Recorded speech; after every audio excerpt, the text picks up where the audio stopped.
Kate Winslet को पता चला कि लियोनार्डो डिकैप्रियो के साथ उनका न्यूड सीन होने वाला है टाइटैनिक के अंदर, तो उन्होंने अपने फेलो एक्टर को कंफर्टेबल फील कराने के लिए पहले ही उसको पूरी पिक्चर दिखा दी। लाइव हो तो साली ऐसी हो, ना जिंदा तो के बाल किए। तो इसी तरह के कुछ इंटरेस्टिंग फन फैक्ट आज आपके सामने मैं लेके आया हूँ फन फैक्ट के नए एपिसोड में। तो स्टार्ट करते हैं। सबसे पहले जहाँ पे लियोनार्डो डिकैप्रियो से बात शुरू हुई है तो उसी पे आगे कंटिन्यू करते हैं। तो डीजेन को अनचेन के अंदर वो एक विलन का रोल प्ले करते हैं, केल्विन कैंडी नाम के आदमी का, जो कि काफी ज्यादा ब्रूटल हमें दिखाया गया है। जिसका काफी फेमस सीन है डाइनिंग टेबल के ऊपर, जब वो हाथ पटक पटक के चिल्ला रहा होता है। इस सीन के शूटिंग के दौरान उनके हाथ पे कांच का टुकड़ा लग जाने की वजह से खून बहने लगा था और ये स्क्रिप्ट के अंदर मौजूद नहीं था। फिर भी उन्होंने अपने कैरेक्टर को ब्रेक ना करते हुए इस सीन को कंप्लीट किया, जिसके चलते मूवी के डायरेक्टर क्विंटिन टैरेंटिनो इतने ज़्यादा इंप्रेस हुए कि उन्होंने इसी कट को मूवी के अंदर रखा, जो आज भी हम देख सकते हैं। Wolf of the Wall Street के अंदर वो जो ड्रग्स का ओवरडोज हमें दिखाया गया है, वो एक्चुअल में विटामिन बी की टैबलेट का पाउडर था जो मूवी में यूज़ किया था। बट इनके को स्टार यानी कि जोना हिल की बॉडी में विटामिन बी बढ़ जाने की वजह से उनको बीमारी हो गई थी ब्रोंकाइटिस की, जिसके चलते उनको हॉस्पिटलाइज भी करना पड़ा था। तो वो के ना सही उसका मिलता जुलता जो भी उन्होंने यूज़ किया वो भी उनकी लाइफ के लिए डेंजरस साबित हो गया।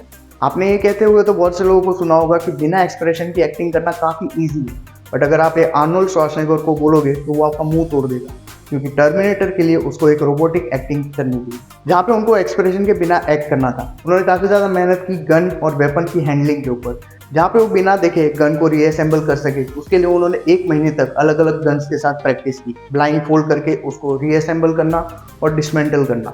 ये सारी चीज़ें वो ब्लाइंड फोल्ड करके प्रैक्टिस किया करते थे। इसी के साथ उनको ऑमनीडेक्स्ट्रस भी होना था, यानी कि वो दोनों हाथों से गन शूट कर सके।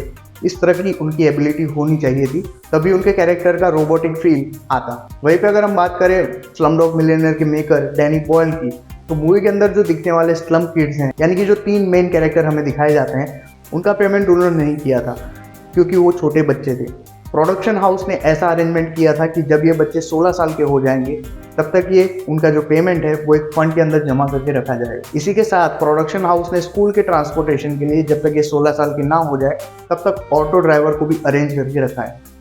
तो नोटबुक एक कोई वाइल्ड फन फैक्ट की अगर हम बात करें तो फाइट क्लब हम सब में से बहुत से लोगों ने देखी होगी, जहाँ पे ब्रैड पिट और एडवर्ड नॉर्टन हमें देखने को मिलते हैं और इसके अंदर ये दोनों हमें साबुन बनाते हुए दिखते हैं, जिसके लिए इन दोनों ने सही में सोप बनाने की प्रैक्टिस की थी। गॉडफादर मूवी जो है वो ऑल टाइम क्लासिक मूवीज में से एक है, बट मूवी की स्टार्टिंग में जब डॉन कॉर्लियोन आते हैं तो उनके हाथ में हमें एक बिल्ली दिखाई देती है जिसको वो सहला रहे होते हैं जब वो अपनी डायलॉग बोल रहे होते हैं।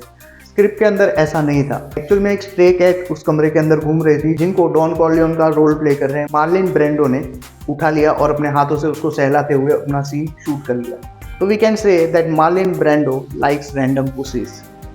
वहीं पे अगर बॉलीवुड की तरफ हम आए तो जिंदगी ना मिलेगी दोबारा हम सब में से बहुत से लोगों की फेवरेट मूवी है। पर क्या आप जानते हैं कि स्पेन की टूरिज्म को इसने इतने हद तक इम्पैक्ट किया कि वहाँ के मार्केटिंग और मैनेजिंग के सिलेबस के अंदर इसको इंक्लूड किया गया और वहाँ के स्टूडेंट्स को आज भी ये टॉपिक पढ़ाया जाता है। आखिरी फैक्ट है 3 इडियट्स और मुन्ना भाई के कनेक्शन के बीच में, जहाँ पे हम 3 इडियट्स के एंड में देखते हैं कि किस तरह से वो डिलीवरी वाला सीन जो आता है वो एक्चुअल में प्लान किया गया था मुन्ना भाई MBBS के क्लाइमैक्स के लिए, बट कुछ रीज़न के चलते वो वहाँ पे शूट नहीं हो पाया और उसी को इम्प्रोवाइज करके 3 इडियट के अंदर उसको बाद में ऐड किया गया।